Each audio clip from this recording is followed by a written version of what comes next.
Oke, Assalamualaikum warahmatullahi wabarakatuh. Selamat malam teman-teman. Jadi ini nanti tayangnya malam Teh Nisa. Jadi aku nyebutinnya selamat malam. Nah, ini namanya program baru di Mubadalah, namanya Mantra Perempuan. Jadi aku sebelum ke Teh Nisa, aku kenalin dulu ya apa itu Mantra Perempuan. Karena ini perdana Teh Nisa, perdana, dan ini langsung didatangi oleh bintang tamu yang wow. Terima kasih. Wow. Oke. Baik, Tia. Oke, jadi kenalan dulu ya, mantra perempuan itu apa, kenapa namanya mantra perempuan. Jadi mantra itu kan kalau seandainya di KBBI itu adalah sebuah perkataan atau ucapan yang punya kekuatan gaib. Nah, selama ini, jadi tapi kalau mantra perempuan itu bukan gaib ya, tapi kita percaya bahwa perempuan itu punya kekuatan kata-kata gitulah, Teh. Jadi selama ini kan yang selalu didengarkan dan lain-lain itu adalah laki-laki. Nah, sekarang kita tuh di mantra perempuan ini kita mau undang tokoh-tokoh yang apa sih peduli pada isu-isu tertentu. Contohnya kayak Teh Nisa ini kan dalam uh, apa ekologi gitu dan lain-lain. Nah, kita di tayangan perdana ini kita kedatangan tamu yang luar biasa banget, yaitu Teh Nisa warga Dipura. Boleh Assalamualaikum. ya, Assalamualaikum semuanya. Nah, Teh Nisa ini kalau yang kayaknya jarang yang belum tahu, apalagi yang fokus di isu agraria atau ekologi dan lain-lain, Teh Nisa ini adalah pendiri pesantren ekologi Atorik di Garut. Bisa di googling aja. Atau kenalan dulu aja kali ya Teh ya. Teteh mungkin memperkenalkan diri Boleh. terlebih dahulu. Halo, Tia. Assalamualaikum warahmatullahi wabarakatuh. Selamat Waalaikumsalam. Selamat malam teman-teman dimanapun berada ya. Senang sekali saya diberikan penghormatan, saya diberikan penghargaan oleh teman-teman di Mantra Perempuan. Iya ya, di sesi diskusinya Mantra Perempuan di Mubadalah ini luar biasa, penghormatan penghargaan yang setinggi-tingginya buat saya, dan untuk Mubadalah uh, ruang yang begitu besar buat saya untuk berbicara di sini. Saya Nisa warga Dipura. Saya sebenarnya sudah sejak 18 tahun itu ya, usia 18 tahun itu bergelut dengan teman-teman petani perempuan dan petani laki-laki tentunya pada umumnya ya. Tetapi memang sejak dari umur 18 itu saya tidak berhenti untuk mengurus advokasinya petani melalui Serikat Petani Pasundan sampai 2008. Nah, 2008 saya harus berhenti, harus hijrah. Jadi harus hijrah. mantranya sebenarnya, mantranya sebenarnya adalah hijrah. Ya, hijrah itu kata yang sangat penting buat saya untuk setelah setelah berbelas-belas tahun mengadvokasi petani yang pada waktu itu berbasis pada konflik agraria ya. Satu, konflik dengan perusahaan, dua, konflik dengan perkebunan, yaitu tadi BUMN ya, konflik dengan perhutani karena dia berada di wilayah Jawa Barat. Jadi otomatis konfliknya memang bukan dengan konfliknya itu kalau tidak dengan perkebunan pasti dengan perhutani. Gitu. Isu yang sangat menguat itu adalah isu land reform, isu agrarian reform ya, bicara tentang penguasaan lahan. Lahan harus dikembalikan lagi kepada rakyat. Kemudian sumber-sumber di mana rakyat harus disejahterakan juga oleh negara harus diperhatikan gitu. Nah, saya bekerja itu sejak 18 tahun sampai 2008. 20 tahun mungkin ya saya mengurus itu ya, advokasi itu. Nah, tahun 2008 saya menemukan kegelisahan bahwa advokasi tidak selesai-selesai. Dari 82 kasus itu hanya satu saja 0,1% yang selesai, Tia. Oh, itu sampai dari 82 kasus itu.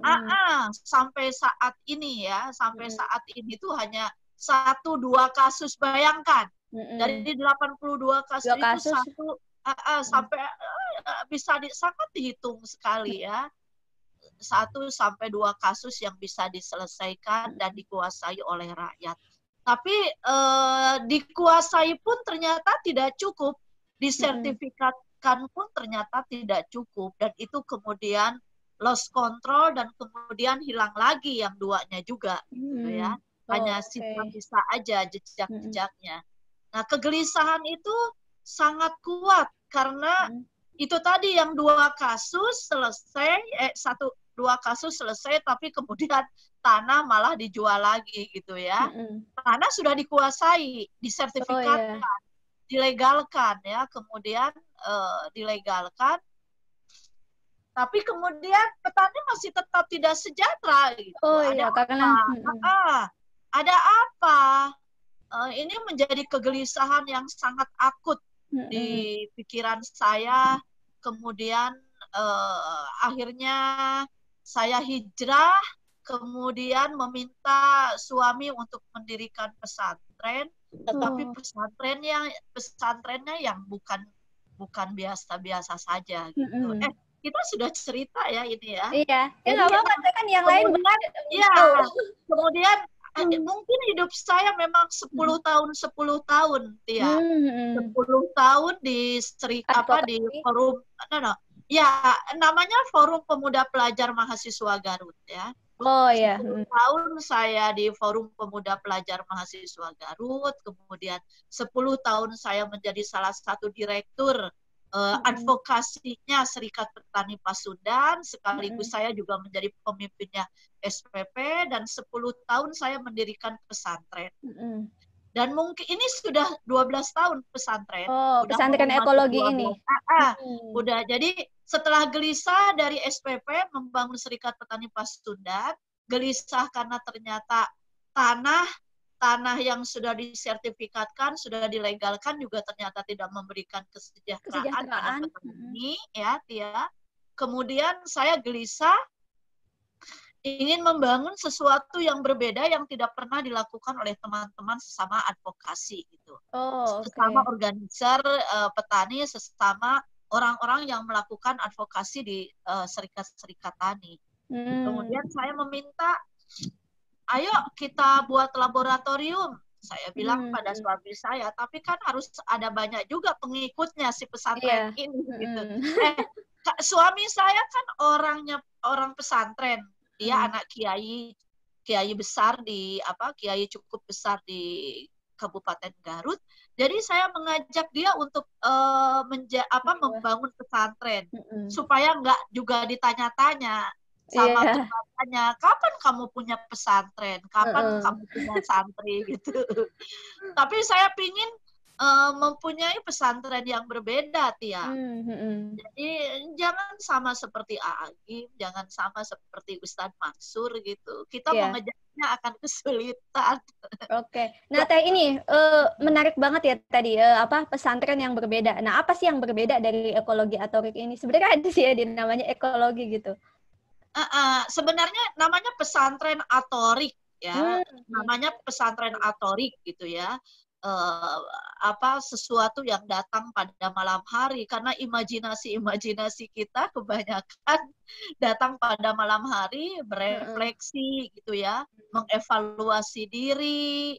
Itu jadi pada waktu itu ketika saya memutuskan untuk hijrah, paman saya, paman Pak Kiai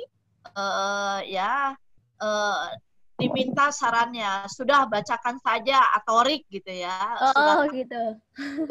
Nanti akan keluar tuh hasil refleksi kalian di atorik itu. Jadi ya sudah, kami berdua gitu banyak sekali insya Allah banyak sekali bangun malam dan kemudian membacakan atorik. Itu mantranya. Mantra yang kedua. Mantra yang kedua tuh melafalkan surat atorik, karena dari sana akan keluar semacam semacam inspirasi ya di sholat malam itu. Kebanyakan orang-orang tuh selalu bilang, kenapa Atorik? Oh, yang datang pada malam hari ya. Iya, datang pada malam hari memang. Jadi imajinasi tentang pesantren ekologi itu lahir pada malam hari. Oh, oke. Ketika dunia begitu dingin, ketika dunia begitu sepi, ketika hanya didengarkan burung, ketika hanya didengarkan jangkrik, ketika hanya didengarkan katak gitu ya. Oh ya Tuhan, ternyata kita menihilkan ya, menihilkan satu gerakan yang selama ini dilupakan oleh orang, yaitu apa? Ekosistem, ekologi gitu ya. Oh, iya. Ekologi itu mantra kedua ya. Itu mantra kedua. Kita dilupakan bahwa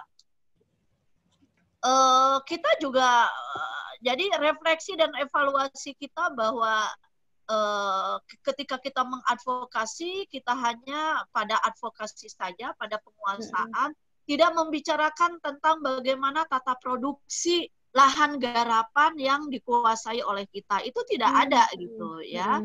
Hanya menanam saja. Padahal kita sedang diserang oleh satu buah sistem bernama monokultur. Oh iya, monokultur. Sistem yang bernama revolusi hijau, Tia. Oh iya, saat Orde Baru itu ya mulai ada revolusi hijau. Ya, sistem bernama revolusi hijau yang kemudian itu menjadi cikal bakal kenapa kemudian sekalipun petani mempunyai tanah, dia akan hancur gitu. Nah, SPP nggak salah-salah amat, nggak salah, SPP nggak salah gitu. Yang salahnya itu adalah sistemnya, sistem revolusi hijaunya yang sudah mengurat menadi gitu ya terhadap petani-petani kita. Jadi kemudian baru setelah mendengar setelah kita berhubungan banyak dengan petani-petani. Baru maksudnya di malam itu kita baru bahwa pertanian kita monokultur, kemudian terjadi banyak sekali pembantaian jasa-jasa renik ya, jasa-jasa renik, mikroba-mikroba di dalam tanah gitu ya.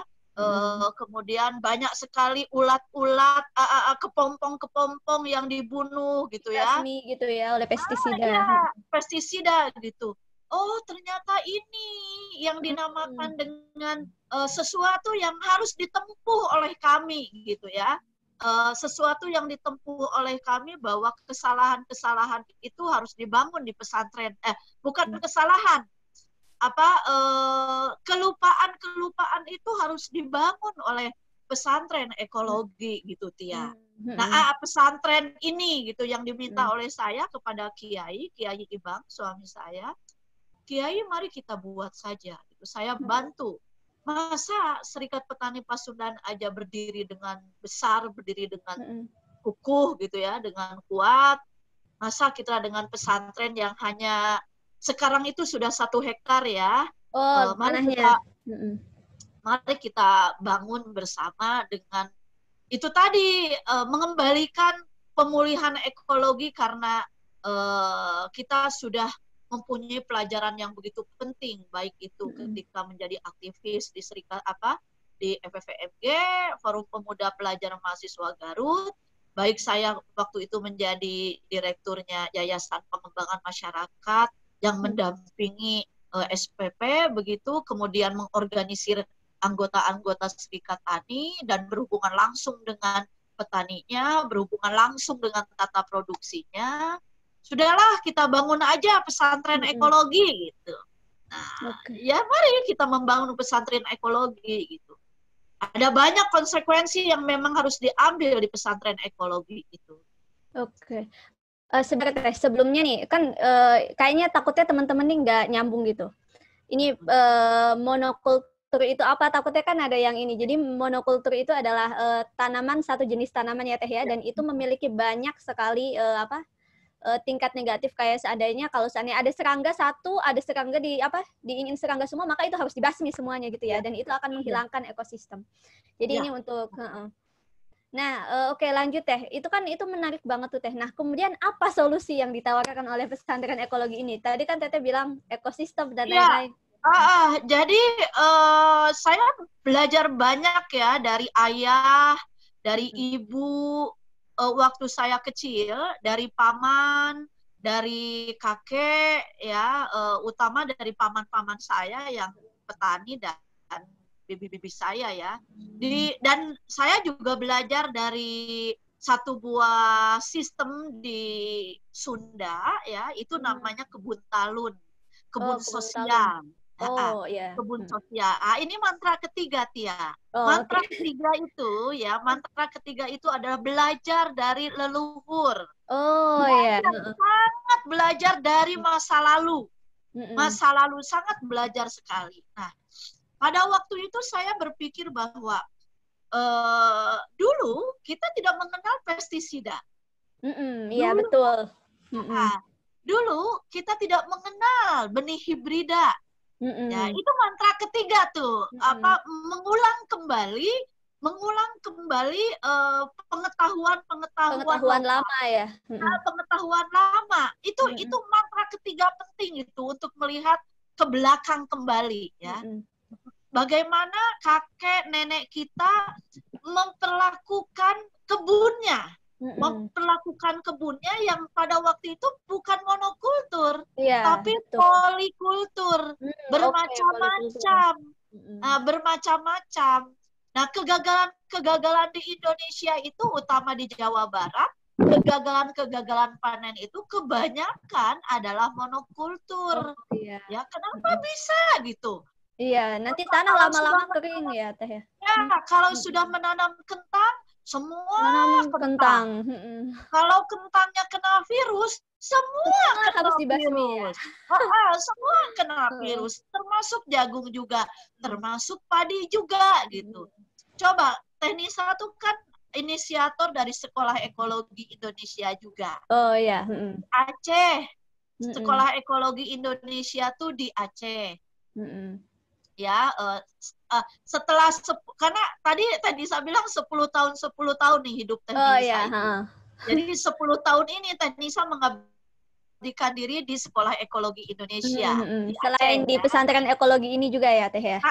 Teh Nisa pulang ke pesantren lah. Iya. Tapi mengabdikan diri juga sepenuhnya ke Sekolah Ekologi Indonesia. Itu adalah arena baru Teh Nisa di wilayah itu. Tadi itu apa ya? Sampai mana ya sebelum kita ini lagi ngomongin monokultur. Ya, polikultur ya, monokultur. Jadi pengetahuan ketika Teh Nisa ingat paman Teh Nisa, uak Teh Nisa sama ayah Teh Nisa itu menanam pada satu kebun itu bermacam-macam gitu. Bermacam-macam. Cabai rawitnya ada di sana, terongnya ada di sana, padinya juga ada di sana. Di pematang-pematang itu banyak sekali kacang panjang, banyak sekali ketimun, banyak sekali hiris. Hiris itu apa ya? Kacang gude. Oh iya. Gude ya. Hiris itu enak sekali kalau pulang ibu Teh Nisa, mama Teh Nisa itu menanam itu di sawahnya. Ada kangkung, ada jambu. Jadi dari satu kawasan itu tidak satu, sehingga jadi banyak gitu ya Teh ya. Sehingga tidak pernah ada cerita kegagalan panen. Oh, oke. Tidak pernah ada cerita kegagalan panen. Tapi ketika di pesantren Atorik juga pernah ya, 2 tahun ya. 2 tahun itu kegagalan panennya tinggi sekali karena wilayah ini wilayah baru. Wilayah pesantren ekologi itu wilayah baru yang ditempati oleh kami, di mana pertaniannya itu pertanian monokultur. Semua jadi padi. Semua padi. Jadi itu tanahnya itu kaget atau gimana itu Teh? Dia padi, semua padi satu macam ya. Jadi kegagalan panennya tinggi. Jadi pada waktu itu ketika kami membangun, ini kenapa ya? Pada sebelum tahun 2008 2007 ya. Ini kenapa banyak sekali banyak sekali tikus-tikus dia. Tikus tuh bisa ratusan, bisa menggigit, bisa memakan jarinya anak-anak santri itu. Itu udah kuat berarti ya Teh ya? Iya, monokulturnya sudah sangat kuat dan benar-benar selama 2 tahun, 3 tahun itu panennya itu terus menurun. Sebelum kami memperbaiki situasi ekologi di pesantren ini. Nah, berkaca dari sana, kemudian berkaca dari kegagalan itu, kemudian kami membangun sesuatu yang kembali lagi pada pertanian masa lalu. Oh, oke. Ya, pertanian masa lalu. Jadi bukan biodiversity, polikultur. Polikulturnya bermacam-macam itu yang kami tanam.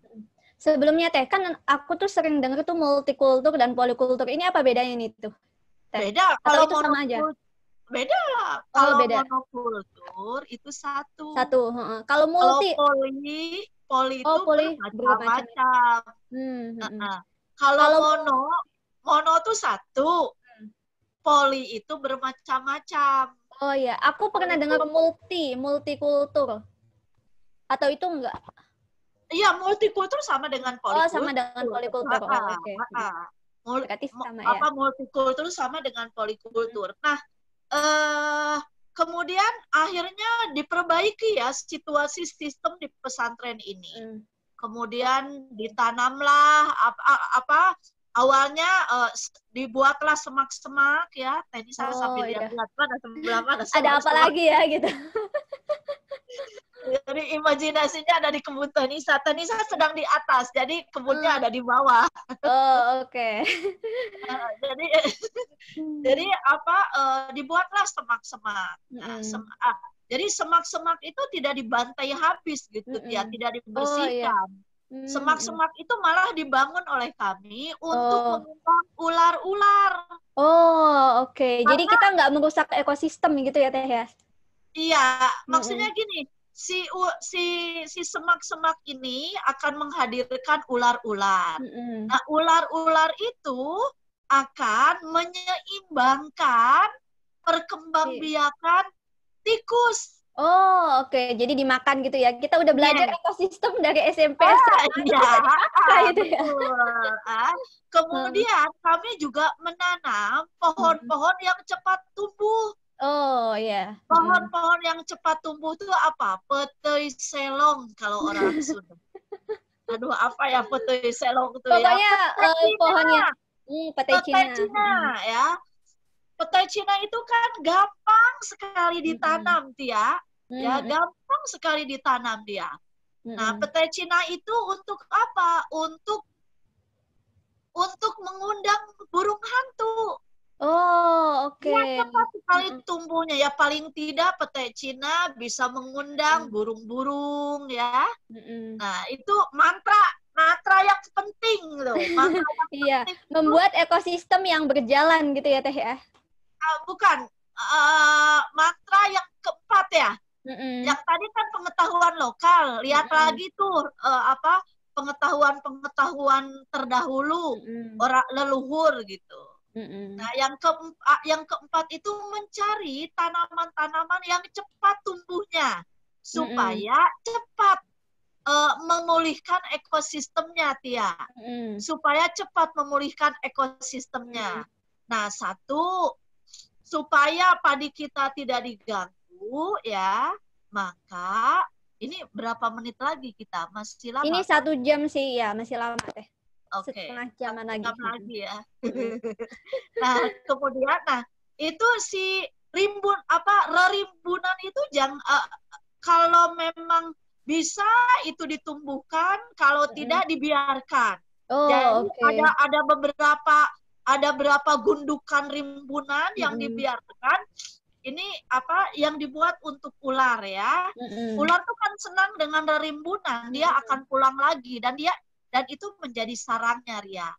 Tia. Dan yang kemudian adalah menumbuhkan tanaman-tanaman lokal ya. Tanaman-tanaman lokal, kalau di kami namanya petai selong, petai Cina tuh. Ya, itu cepat sekali.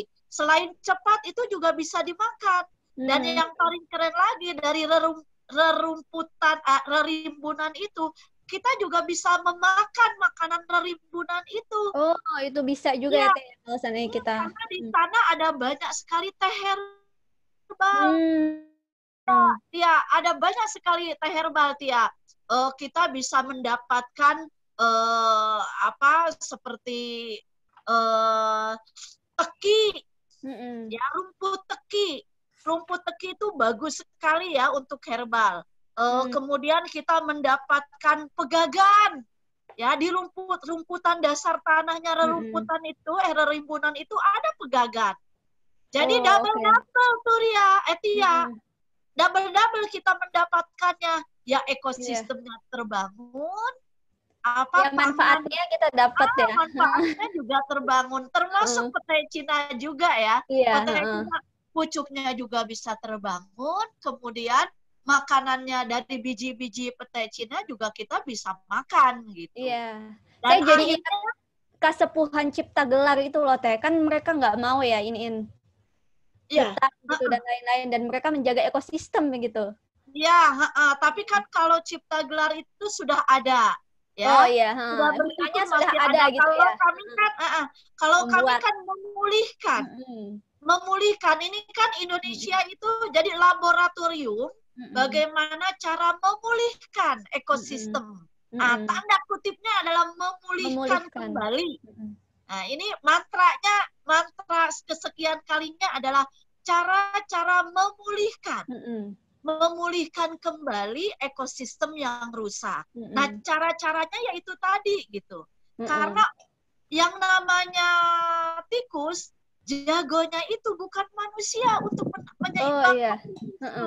Ya, jagonya bukan manusia. Jagonya adalah predator yang sudah tersedia di alam. Oh iya, karena ada keseimbangan gitu ya.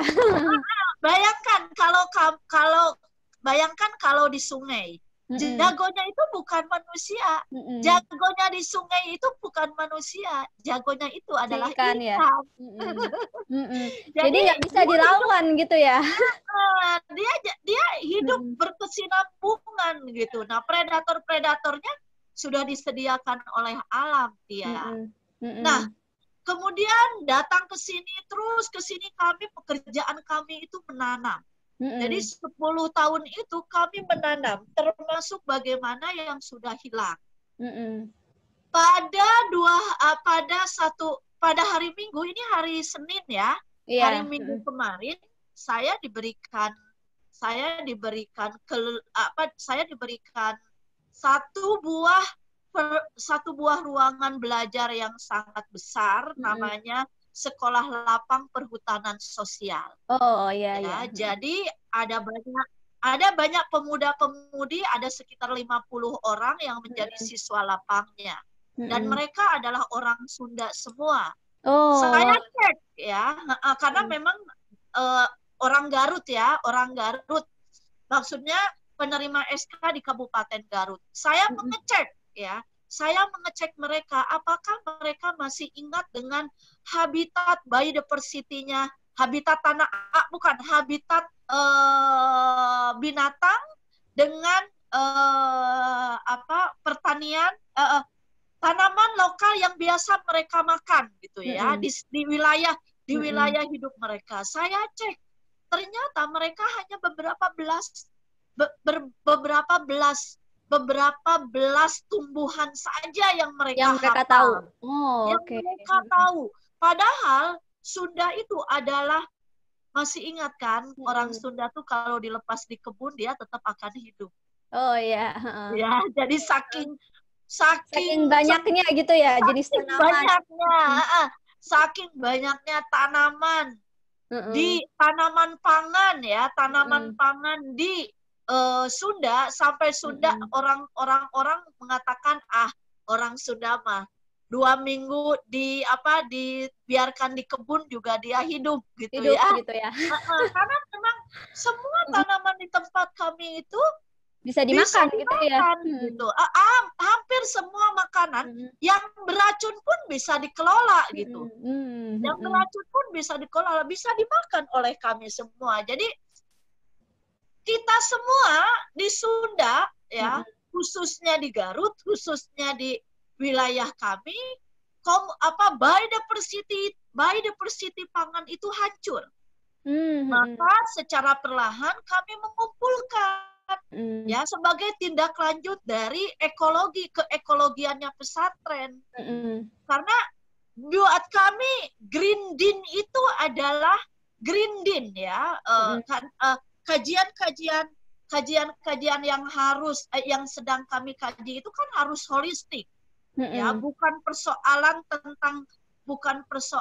tentang memulihkan bumi, bukan persoalan memulihkan bumi, tetapi mengembalikan. Tanaman-tanaman yang sudah hilang juga bagian dari Green Din gitu ya. Bagian dari agama hijau dan bagian dari konsep rahmatan lil alamin.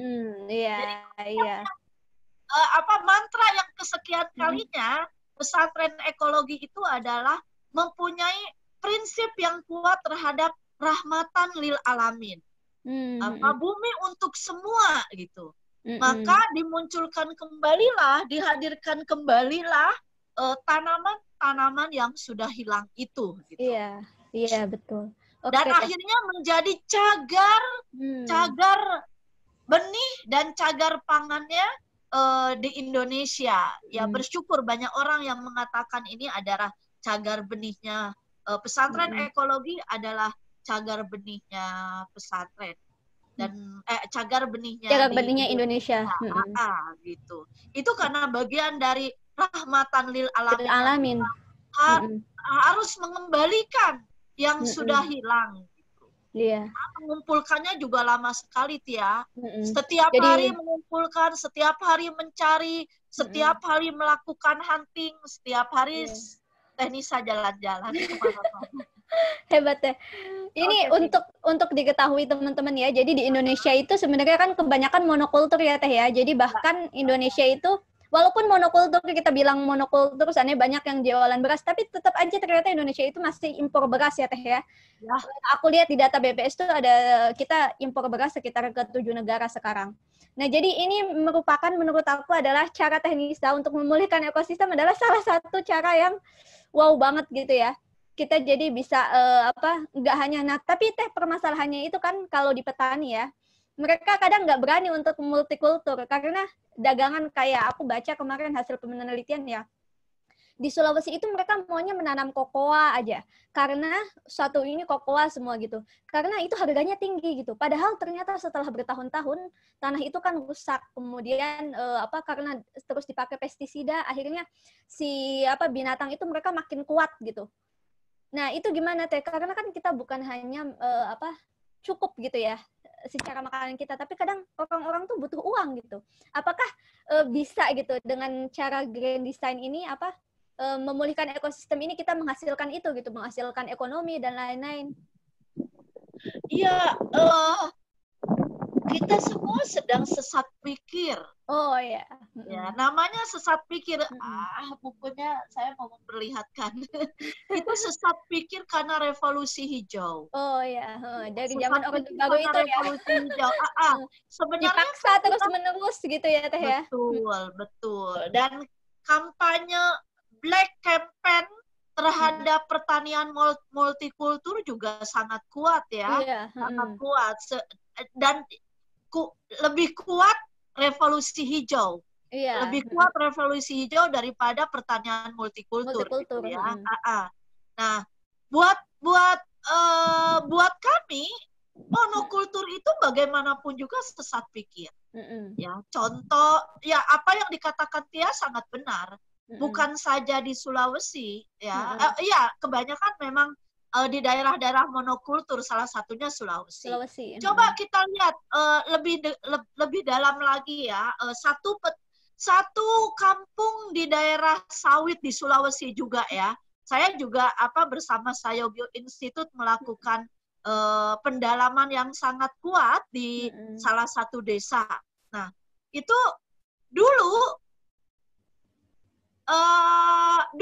airnya sebesar ini. Airnya itu besar ini ya. Dia tidak habis-habis gitu ya.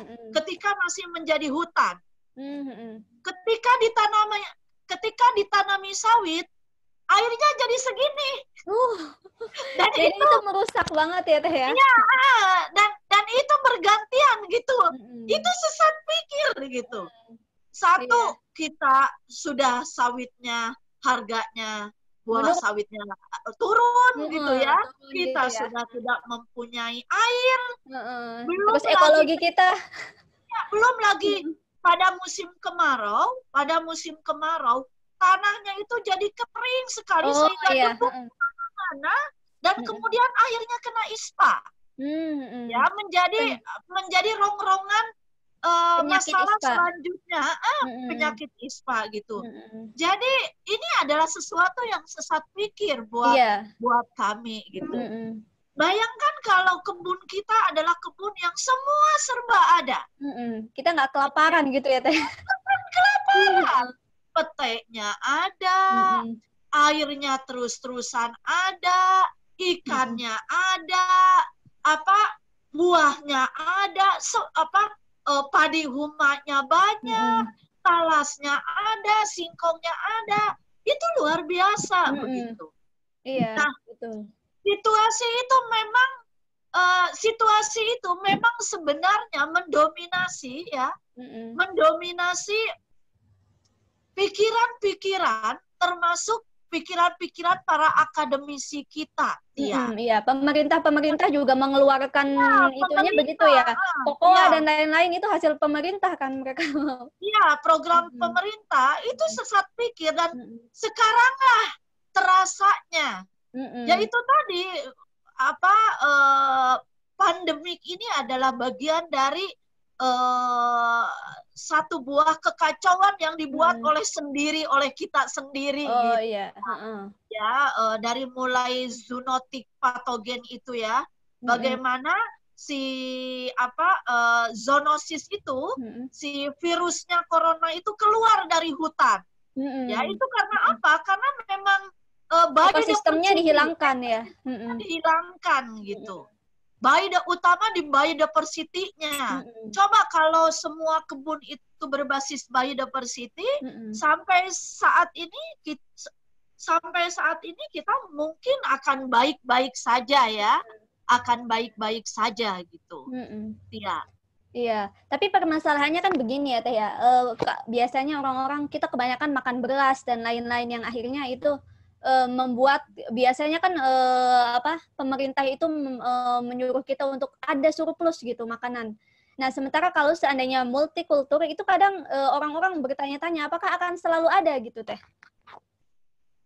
Ya, buat Teh Nisa, sistem di sini ini kan gini. Topang menopang dia, Tia. Topang menopang satu sama lain. Tidak bisa hidup, Atorik juga tidak bisa hidup sendirian gitu ya. Dia bukan satu buah gerakan yang eksklusif. Dia yang sangat inklusif gitu ya. Nah, topang menopang. Kami sebenarnya sangat sangat berpegang teguh pada kearifan lokalnya orang Sunda. Ya. Kearifan lokalnya orang Sunda bahwa contoh di karbohidrat. Beras itu buat kami itu jadi penyakit. Terus-terusan makan beras itu. Dia kan glukosa tinggi. Lama-kelamaan kita mempunyai gula tinggi, Tia. Jangan salah. Nah, orang Sunda tuh terbiasa dengan karbohidrat yang bermacam-macam. Pagi-pagi dia bubui sampe. Oh iya, jadi sampe tuh singkong jagung, ubi. Singkong atau ubi yang dimasukkan ke tungku. Debunya tungku dan di atasnya itu dibakar ya. Dibakar di dalam debu. Ya, bukan debu abu. Ya, di arang dalam ya. Abu yang di dalam abu yang di atasnya ada api, kayu bakar. Ya, nanti setengah jam kemudian kami sarapan. Dengan bubur ubi itu, singkong itu. Kemudian nanti siang ya, kami makan nasi ketika kami di sawah. Ya.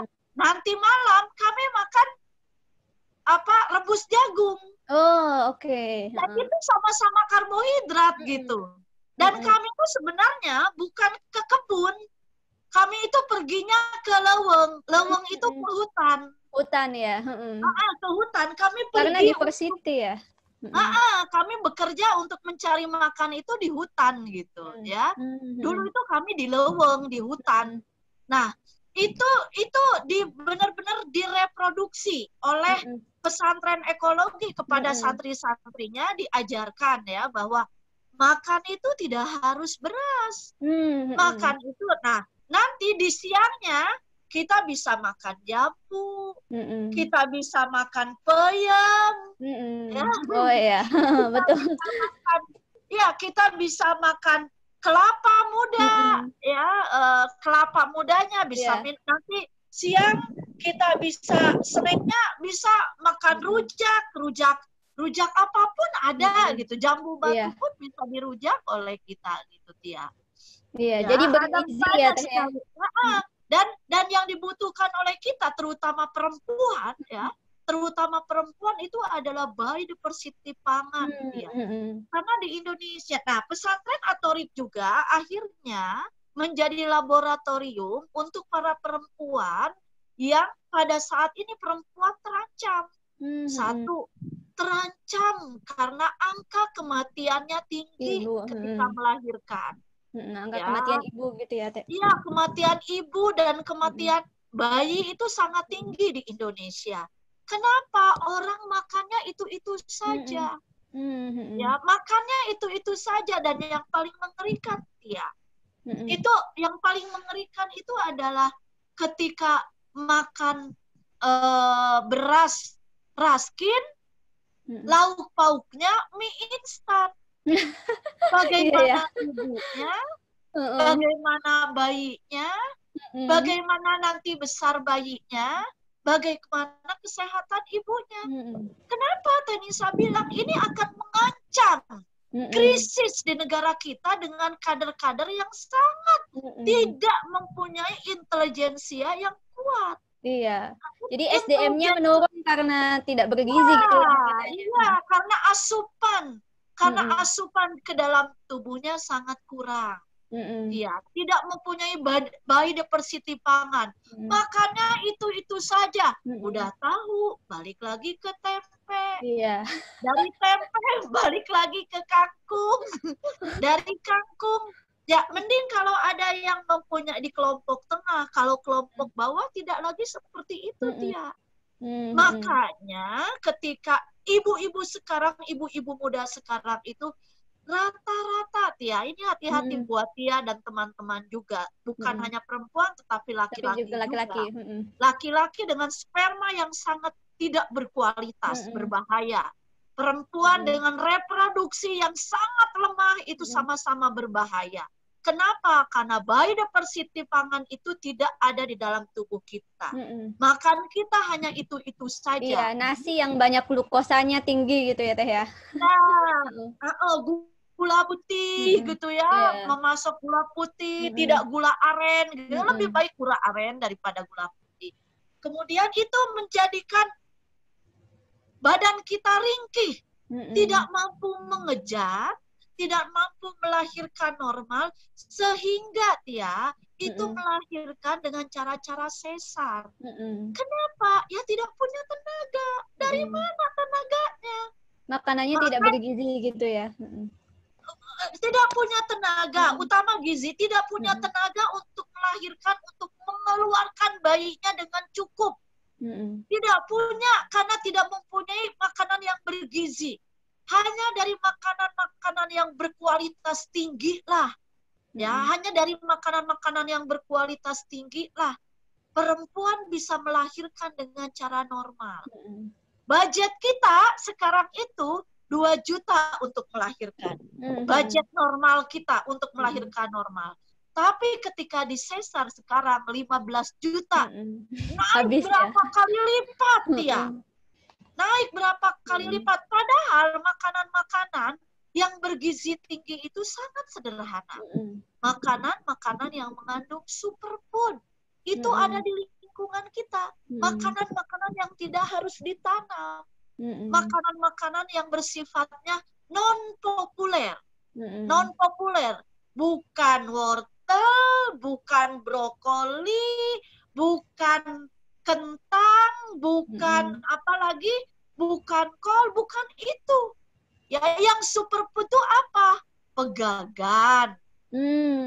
Ya, sambung nyawa. Oke. Yeah. Kemudian serai dapur yang ditanam sendiri. Ya, kemudian komak, kacang-kacangan, belimbing bulu, ya, kemudian markisa, itu tidak ditanam. Dan itu tidak populer gitu ya. Itu tidak menyulitkan, Tia.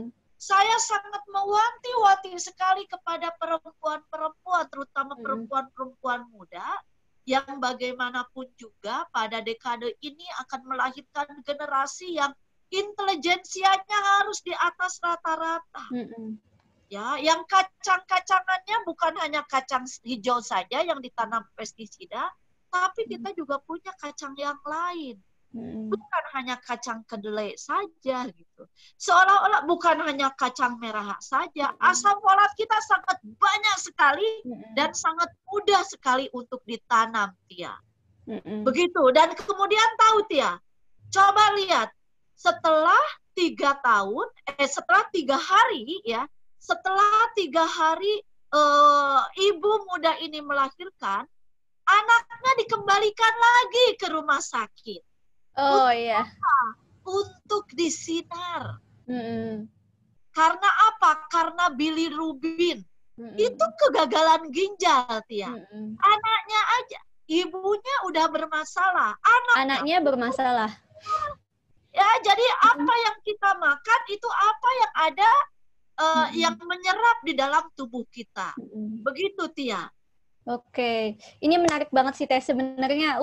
Aduh, aku juga jadi dapat banyak ilmu gitu. Nah, tapi ini kita waktunya kayaknya cuma sekitar 5 menit lagi. Jadi mungkin ya, kita udah 1 jam, Teh. Dan itu nggak terasa. Saya jadi kecipratan semangat pengen langsung punya kebun yang besar gitu. Amin, amin, amin. Semakin banyak penyebar kebaikan, semakin baik. Iya, jadi sebenarnya salah satu fatwa KUPI itu adalah masalah agraria, masalah ekologi dan lain-lain. Dan ini tuh masih jarang dibahas, Teh. Makanya kita undang Teteh di yang perdana ini. Ini supaya orang-orang pada sadar gitu bahwa rahmatan lil alamin itu bukan hanya masalah toleransi sesama manusia gitu, tapi juga yang tadi Teteh sebutkan gitu ya, kita menjadi rahmat untuk lingkungan di sekitar kita gitu. Iya. Rahmatan lil alamin itu adalah satu buah yang berhubungan dengan semesta. Yang berhubungan dengan semesta. Dan semesta itu bukan isinya bukan hanya manusia. Manusia bukan pada pemutus kebijakan pada ekosistem ini, Tia. Manusia itu ada di tengahnya. Harus disadari bahwa Tuhan menciptakan ular, bahwa Tuhan menciptakan ulat, bahwa Tuhan menciptakan capung. Itu adalah mempunyai niat yang sangat baik. Iya, ya. Niat yang sangat baik terhadap semesta ini. Sekali lagi, pandemi corona ini adalah salah satu terjadinya bagaimana diluluh lantakannya oleh manusia hutan-hutan. Ya, ini adalah pengingat bahwa kita semua sedang diingatkan oleh Tuhan. Pandemi corona itu tidak datang sekonyong-konyong sebagai bencana, tapi dia memang sudah ada. Sudah, ini namanya corona itu kan disebutnya apa namanya, Tia? Dia virus yang sebenarnya sudah ribuan tahun hidup, tetapi dia di dalam lingkungan yang lain gitu ya, kayak di dalam lingkungan yang lain, tetapi karena lingkungannya dirusak oleh manusia dan manusia telah menjadi sombong karena dia menjadi pemutus kebijakan bagi dunia ini gitu, akhirnya terjadi keluar dia dari sarangnya. Iya. Gitu, keluar dari sarangnya. Kan diketahui dengan jelas bahwa zoonotik patogen itu, zoonosis itu, dia berasal dari kotoran kelelawar. Kelelawar itu hidupnya di pohon. Di pohon. Pohonnya itu ditumbangkan. Pohonnya itu ditumbangkan, kemudian dia pergi. Ya, si kelelawarnya entah kemana.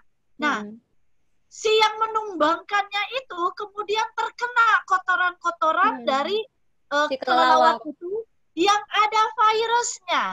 Kemudian dibawa, bergaulah dengan kita. Itu sejarah dari itu penelitian dari terjadinya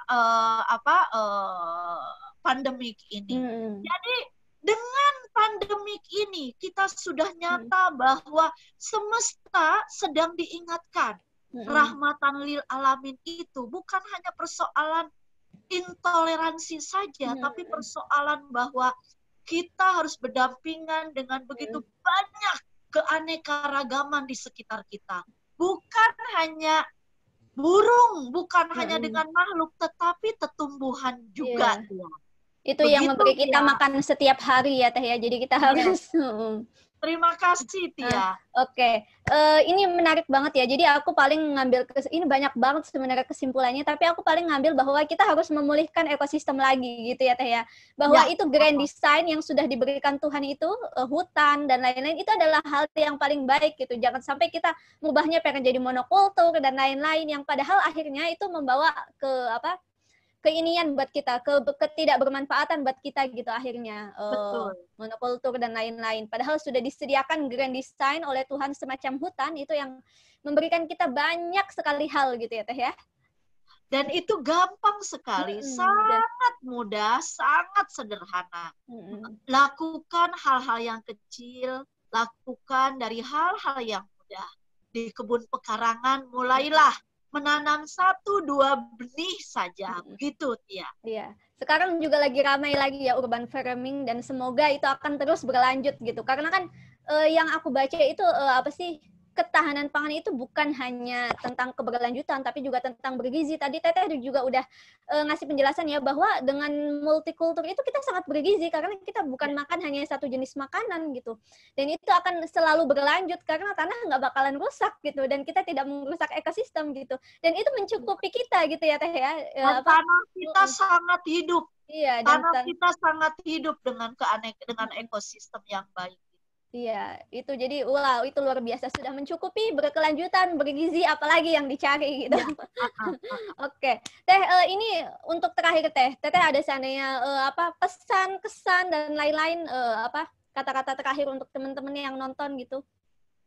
Ya, sudah waktunya kita memperbaiki diri, tidak menjadi sombong sebagai pemutus kebijakan, bahwa ada makhluk lain selain kita. Yang jika mereka disingkirkan itu menjadi ancaman buat kita. Jika mereka disingkirkan itu menjadi musuh buat kita, dan buat mereka kita menjadi musuh juga gitu. Mari bekerja bersama, mari berdampingan bersama memulihkan ekologi, dan itu artinya bahwa kita memberikan satu buah ruangan kepada makhluk yang lain, bahwa kita bukan pemutus kebijakan di dunia ini. Itu Tia. Terima kasih. Iya, makasih banyak Teh. Ini Teh Nisa sebenarnya lagi sakit, tapi saya makasih banyak sudah mau berbagi ilmunya sama kita. Insya Allah sehatlah, doanya semuanya. Kecapean Tia. Jadi kelelahan habis memberikan banyak ini ya Teh ya, kemarin di teman-teman Garut sekolah itu. Sekolah lapang perhutanan sosial. Sekolah lapang perhutanan sosial. Oke, terima kasih banyak teman-teman sudah menonton ini. Jangan lupa di-subscribe dan di-like dan di-share.